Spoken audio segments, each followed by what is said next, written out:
Zee 24 तास एक पाऊल पुढे। सुशिक्षित बेरोजगारांना नोकरी मिळावी, त्यांना नोकरीबाबत मार्गदर्शन करता यावं म्हणून राज्य सरकारतर्फे प्रत्येक जिल्ह्यात जिल्हा रोजगार आणि स्वयंरोजगार केंद्र स्थापन करण्यात आले। पण सध्याच्या स्पर्धेच्या युगात आता या रोजगार केंद्रांना घरघर लागली। सरकारी पद्धतीचं कामकाज आणि जनजागृती अभावी ही केंद्र आता फक्त नावापुरती सुटली आहेत।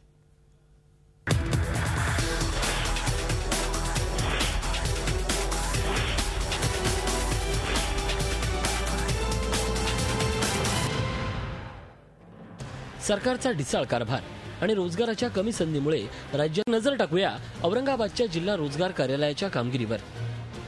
आतापर्यंत औरंगाबादच्या जिल्हा रोजगार केंद्रामध्ये 86,482 एकूण नोंदणी झाली आहे। त्यात 10वी पास असलेले 26,003, 12वी पास असलेले 29,374 तर 10,464 पदवीधारक तरुणांचा समावेश आहे। यावर्षी अवघ्या 16,086 नवीन तरुणांनी या केंद्रात नोंदणी केली आहे।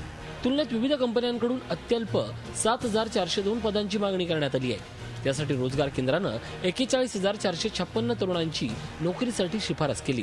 त्यातून अवघ्या 1,398 तरुणांना नोकरी मिळाली।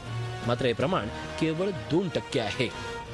स्किल गॅप नावाची एक कमिटी स्थापन झालेली आहे। त्या कमिटीमार्फत ही सर्वे होत आहे आणि तशा प्रकारचे प्रशिक्षण देऊन उमेदवारांना जास्तीत जास्त एम्प्लॉयबल करण्यासाठी हे कार्यालय प्रयत्नशील आहे। वेगळ्या पद्धतीने आपण रिन्युअल करतो आहोत की दरवर्षी त्यानं लॉग ऑन व्हायचं आहे की त्याला खरोखरच गरज आहे का जॉबची, त्यावरून त्याची गरज आपण लक्षात घेणार आहोत। आता रोजगार केंद्रासमोरच्या काय अडचणी आहेत पाहूयात। उद्योजकांकडून मागणीच नोंदवली जात नाही।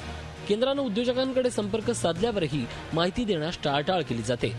कारवाईचे अधिकार जिल्हा रोजगार केंद्राला नाही आहेत। तर दुसरीकडे तरुण मात्र केंद्राकडून नोकरीसाठीचं कॉल लेटरच येत नसल्याचं सांगतायत। मी 1.5 ते 2 वर्षापूर्वी एम्प्लॉयमेंट ऑफिसमध्ये नोंदणी केली होती। याच्यासाठी केली होती की आपल्याला काहीतरी कॉल येईन आणि एखादी नोकरीची संधी मिळेल, पण जवळपास 1.5 वर्ष उलटून गेले, अजून एकही कॉल आलेला नाही। जिल्हा रोजगार केंद्राला दरवर्षी 5 रोजगार मेळावे घ्यावे लागतात। हे मेळावे होतात सुद्धा, मात्र त्यातनं तरुणांना फार काही फायदा होत नाही। त्यातच आता केंद्राकडून फक्त तृतीय वर्ग आणि चतुर्थ श्रेणीच्या नोकरीसाठीच मदत होते। तसंच 50% विद्यार्थी पुनर्नोंदणीच करत नसल्यानं रोजगार कार्यालयाकडेही नेमकी बेरोजगारांची संख्या नसते। अशा एक ना अनेक अडचणींमुळे ही केंद्र आता असून अडचण नसून खोळंबा बनली आहेत। त्यामुळे आता सध्याच्या कॉर्पोरेट जगतात या केंद्रांनाही कूस बदलावी लागणार आहे। विशाल कुरळे, झी मीडिया, औरंगाबाद। झी 24 तास एक पाऊल पुढे।